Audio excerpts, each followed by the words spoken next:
Good afternoon, everyone. So, I have been following the updates and the news from Ukraine. Vladimir Putin, president of Russia, has recently invaded them, which is a shame. People dying, bombs being dropped, and so on. But, this is not anything new. This is nothing new. A lot of the other countries do it. I mean, how many bombs has the USA dropped on how many countries? The UK, France. I mean, France is still forcing multiple African countries to pay them tax. So maybe I'll probably do a separate video on that. I am definitely gonna go to Africa in May. It's been what year did I go? 2016. So it's too long, way too long. So going on 6 years now.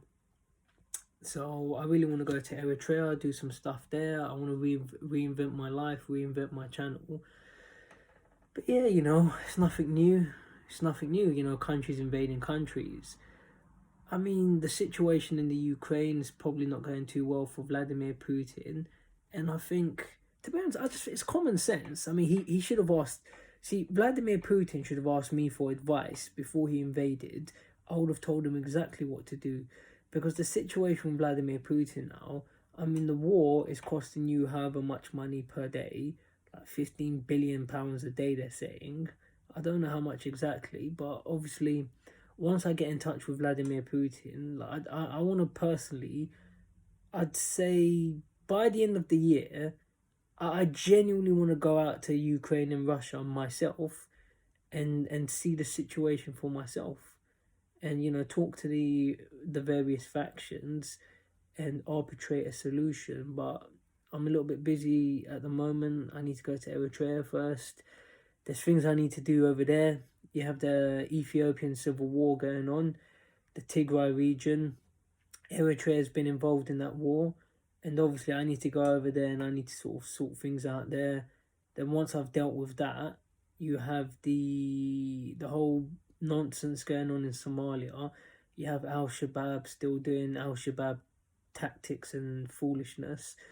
So that's another thing I want to sort out. Obviously, I definitely want to interview the president of Eritrea, Seif Afwerki. I want to interview the leader of Al Shabaab. I don't even know what his name is now because they keep getting killed off.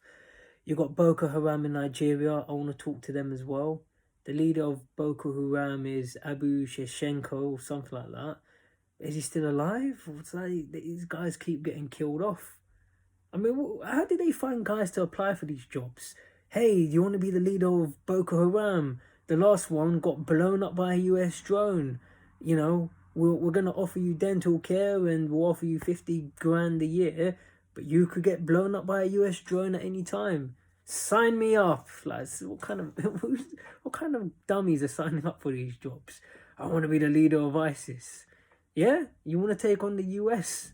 The US have got $700 billion a year war economy. Over $700 billion a year. I'd advise against it. But listen, do whatever you want. So you have that situation, and obviously when I get some time, I want to try and arbitrate the situation between Russia and Ukraine. But I just don't think it's going well for Vladimir Putin. It's just not going well for him. I don't see it ending up in his favor. There's the massive financial cost of the war, the ongoing cost. Ukraine are fighting back, and I'm not saying they're as strong as Russia, but listen, the longer they can delay this, the more money it's going to cost him. And look, the Russians, I think, Russia, you got to respect them as a military power, but what happens if they start dying? The Russian public may turn against Putin.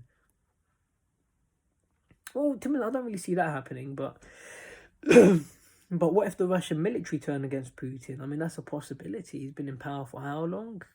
And, I just don't think the country's doing that well, especially financially, economically. What happens if the other countries start bringing sanctions? They've already said they're going to remove Russia from the SWIFT payment list. So it's going to cost Russia financially, and they're not doing very well financially anyway. The power and the money, to the best of my knowledge, is accumulated in the hands of a few people. Where does that sound familiar? The USA, the UK. So look, most countries, obviously, power and money is basically shared out among a small minority, and the majority suffer. So if the suffering gets worse in Russia and the people suffer and the military suffer, look, anything's possible. The military may turn on Putin. I mean, he's only one man. Imagine. I mean, what if his generals turn on him and try to assassinate him? If you remember centuries ago, I mean, look what they did to Julius Caesar. Or, you look at America, John F. Kennedy, John Fitzgerald Kennedy, that's very questionable. I don't think it was one person that assassinated the US president. No way. Look at the footage. When you see the footage of him getting assassinated, there was definitely more than one person, which suggests the US government was involved in it. But I'll probably do a separate video on that. And I just don't see it working out well for Vladimir Putin. I just don't see it working out well. I just think long term this is going to cause major issues for him, internationally and politically and diplomatically. China aren't really saying anything they don't seem as if they want to get involved in helping him. And I mean, what allies does he really have? I mean, yeah, you could say the African countries, they seem to like him, but the African countries, they're economically weak, but they don't really have that much influence. They don't have that much power. Because the problem with Africa, as someone who's been to Africa, and you've got too many dictators in power. So, they keep the masses down, and obviously, they're not really going to be able to do a lot for him. Well, what happened when Gaddafi died? The rest of Africa did nothing about it. Then after he died, now they're crying about, yeah, we wish Gaddafi was still here and he would have done this and would have done that. Yeah, well, you idiots should have helped him when he was getting assassinated by the USA and the UK. Crying about it now. Look what Libya's turned into. Yeah, well done, Barack Obama. Well done, David Cameron. That worked out for the best, didn't it? So I just don't see this working out for Russia. So we'll see. Also, I'll do more videos on it. This is just a vague video. And I've been reading a book about Vladimir Putin. So try and learn more about himself and his history. The Strongman, Vladimir Putin and the Struggle for Russia by Angus Roxburgh. Let's take a look at the back. A sober assessment of the Putin years, illuminated by Angus Roxburgh's first-hand experience and long acquaintance with Russia. That's according to Bridget Kendall, BBC diplomatic correspondent. So that's interesting. So let me just take a quick look at one of the pages. Let me just go to a random page. Random page. Okay, I'll probably do it in more detail another time. Obviously, what I'll do, I'll try and read the whole book. I haven't got a lot of time on my hands, but if I can try and finish this book, so how many pages is it? 292, 90. Yeah, quite a few pages. I'll try and finish that by the end of March. I mean, look, I could finish it in a day if I wanted to, but it's just that I've got other books and other projects I'm working on. And then, yeah, I'll do more detail on Vladimir Putin. But, yeah, look, I've got loads of plans on Putin.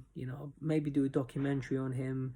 And obviously the big one, what everyone wants to see. Obviously, everyone wants to see me interview Vladimir Putin. So that's something I'm working on. Obviously, he's not top of my list. I've got other people that I want to interview first. But when I get some time, I'll definitely interview Vladimir Putin and see what he has to say. Take care, thanks for watching, and where do you see this unfortunate war going?